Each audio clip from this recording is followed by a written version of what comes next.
Good evening, everyone.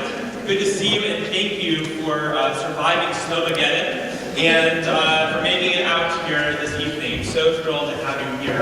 I'm going to stand in front of the podium because I like to move around and kind of interact when I teach.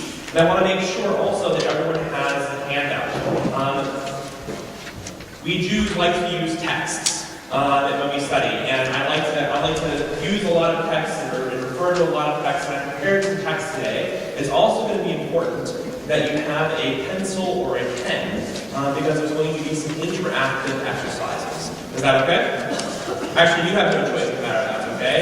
That's going to be the way we're going to go. Okay? So, I want to start off by talking about the first Jew, Abraham. Abraham, we know from Genesis at least 1 through 11, we know that we are kind of building up the proto-history of our people, of Adam and Eve, and then going to Noah, after Cain and Abel, of course, and then going to Noah, and then we kind of move towards the Tower of Babel, and you get the generations of families with a lot of names that you would never want to name your children. They're good for dogs, but definitely not okay for children. Okay? And then after, you get a whole bunch of names, you get to Genesis 12, and you find in Genesis 12, Abraham, Avram, the time that he's called. And this is the first Jew. And I want you to look at Genesis 12:1 on this page. Vayomer Adonai el Avram, kidding. I'll read it in English if that's okay. The Lord said to Abram, "Go forth from your native land and from your father's house to the land that I will show you. I will make of you a great nation, and I will bless you. I will make your name great, and you shall be a blessing. I will bless those who bless you, and curse him that curses you. And all the families of the earth shall bless themselves by you." And Abram went forth as the Lord had commanded him. This is the first time that we learn of Abram. This is the first time that we learn of our first ancestor, the Jews. And what we learn is that God said to Abram, "Go, lech lecha, go from your land, from the place that you know, from your father and mother and your cousins and your whole family, and leave, and go to this land that I'm going to show you." And raise your hand if that's ever happens to you. Raise your hand if that's ever happened to you. You've got a voice from God.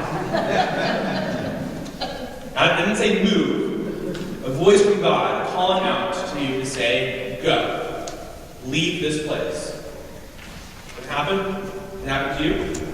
Okay. Not very common. Okay? It's okay, not very common. We don't always have this experience of God calling out to us to tell us, go from this place that you love and your family that you love, and go to this land that I'm going to show you. And that's kind of scary. Raise your hand if you would be scared if you all of a sudden heard a voice of God telling you to go to the promised land of Austin, Texas. I'm kidding. Right now, oh, great. No, definitely no Austin. Okay, so if you heard you'd be scared to hear a voice from God telling you to go to some place that you have never been, and to leave all your family and everyone behind. Raise your hand if that was scary. Fantastic. Okay? There's a lot of people in here. That was scary too. And for our rabbis, that actually scared the rabbis too. And they asked themselves, what was going on? What must have Abraham been thinking? Why did Abraham do this? Why did Abraham go along this journey, along this path? And they come up with a variety of answers. One answer that they give is that Abraham was a monotheist, and his parents and family were polytheists. Right? They were polytheistic, so they had idols. They were maybe idol worshippers. And one answer that they give, this is a very famous answer, is that Abraham actually broke his idols of his parents and said, no, I'm a monotheist and I'm going to leave this place because I can't believe in one God while I'm surrounded by people who are believing in multiple gods. That's one solution that our rabbis give. What I want to actually show you and teach you today is another solution that our rabbis give right after that explanation in a compilation called Midrash Rabbi. The text that we're about to read, just to make sure that we date it, is around between 300 to 500 of the Common Era. Right? Common Era is the new term for AD, right? For those who do not believe in Jesus as in timing everything in terms of Jesus, you date it as Common Era versus AD. Okay? So I want to take a look at this text. It's a very difficult text. Okay? It's not easy to explain. But this is how the rabbis also understand this story. From Midrash Rabbi, Genesis 39:1. The Lord said to Abram, "Go for it." So that's just repeating the text that we read from the Torah in Genesis. Right? The Lord said to Abram, "Go for it." And Rabbi Isaac taught the story of Abraham can be compared to a man who is traveling from place to place when he saw a building going up in flames. The traveler screamed out, "Where is the owner of the building? Who is going to put the flames out?" And just then, the owner of the building looked out and said, "I am the owner of the building." Similarly, Abraham, our father, wondered, is it conceivable that the world is without an owner? Now, you're probably thinking to yourself, what is the rabbi talking about? This makes no sense. That's okay. I'm going to explain. The traveler is Abraham. I gave you a little key. I want you to look at the key, and then we're going to read it again after understanding the key. The traveler is Abraham. The palace is our world. Or the building, I said palace. The translation in Hebrew is probably palace is a better translation, but building. So scratch out palace and write for yourself building. Okay, so the building is our world. The palace owner, or the building owner, is God. And the flames is a world that is filled with pain, with sorrow, and the flames of injustice. Okay? That's the key. The traveler, Abraham, the building is our world, the building owner is God, and the flames is the world that is filled with pain and sorrow and the flames of injustice. So let's read this text again, understanding that key. The Lord said to Abram, "Go for it." And Rabbi Isaac taught the story of Abraham can be compared to a man who is traveling from place to place when he saw a building, right? In other words, he saw our world. This man was wandering around and he saw our world and he was wondering, and he saw the world going up in flames. He saw the injustice and the pain going on in our world, and the traveler screamed out, "Where is the owner of this building? Who is going to put the flames out?" In other words, the building is in flames, the flames of injustice and wrong and pain and sorrow, and he's asking a theological question. Where is God as the world burns? Do you understand that question? Where is God with the pain and the sorrow and the injustice that's going on in our world? Where is God as the world burns? And just then, the owner of the building looked out and said, "I am the owner of the building." Similarly, Abraham, our father, wondered, is it conceivable that the world is without an owner? Abraham, our rabbis tell us, leaves his parents' house, fold, the place of his family origin, because he is actually asking a fundamentally theological question. Looking around the world, he sees a world of injustice, of wrong, of hatred, of violence, and he's asking himself, where is God? Where is God when all of this stuff is happening? Now, there are three answers to this question. Okay? At least two common ones, and a third one that is different in the beginning. The first common answer is that there is no God. Right? In this answer, there is no building on it. There are only flames. Right? If evil exists, then God cannot exist and does not exist. God cannot be in a world that is filled with suffering. Raise your hand if you've ever heard someone with this opinion. Wow. That's a common answer.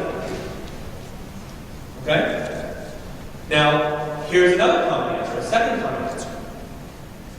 The second common answer is that injustice is an illusion. Right? All that transpires is because God willed it. There is a building owner, but there aren't really flames. The second answer, if God exists, then evil does not exist. Our suffering serves some type of divine purpose that we don't really understand. Raise your hand if you've ever heard that answer. Great. These are the two common answers. Abraham, the founder of the Jewish faith, rejected both. He rejects both answers. His answer is, there is a God, and it is our responsibility to fix the world. There is a God, but we have a sacred responsibility to confront the injustices that are occurring. And in order to do that, we have to have the audacity to get up and to move from the place where we are towards a promised land, a better future. Does that make sense? That, for our rabbis, for the past 2,000 years, if not longer, has served as a basis for the cultural reasons why Jews find it so important to be able to look at the world, to understand the world as it is, and to recognize what it is not, and to fight for the world as it ought to be. I want to read you a quotation from Jonathan Sacks' A Letter to the Scroll. He writes, Judaism begins not in wonder that the world is, but in protest the world is not as it ought to be. It is in that cry, that sacred discontent, that Abraham's journey begins. When things are as they ought to be, then we have reached our destination. But that is not now. It was not now for Abraham, nor is it for us. Ladies and gentlemen, friends, the world is not as it ought to be. It is not as it ought to be. Dallas is not as it ought to be. Our country is not as it ought to be. We know this because there is incredible suffering. There is pain, and our families are feeling it. And I can tell you in my role as Rabbi at Temple Emanuel who deals with social justice, I see this on a daily basis. I hear this from the families and individuals that I talk with. I know this because I'm looking at our educational system. I'm looking at how we're treating our senior citizens in this state. And the cuts that are going to be happening, the deep cuts that are going to be happening because of our budget crisis. Right? So I want to do an exercise. What I want you to do, and there's no cheating. What I want you to do is I want you to take your paper, and I've broken it down. What I'd like you to do is, for a moment, I'd like you to think through what is wrong with our world, our country, our city. And then I'm going to ask you to do something personal. I'm going to ask you to look at your family. Not just you, it could be just you, or people that you know and you love, right, or your family friends, but things that you know might be facing, that they might be facing. Okay? So let's take a few moments. Do this work. Okay? What is wrong with our world, our family, our city, and our family?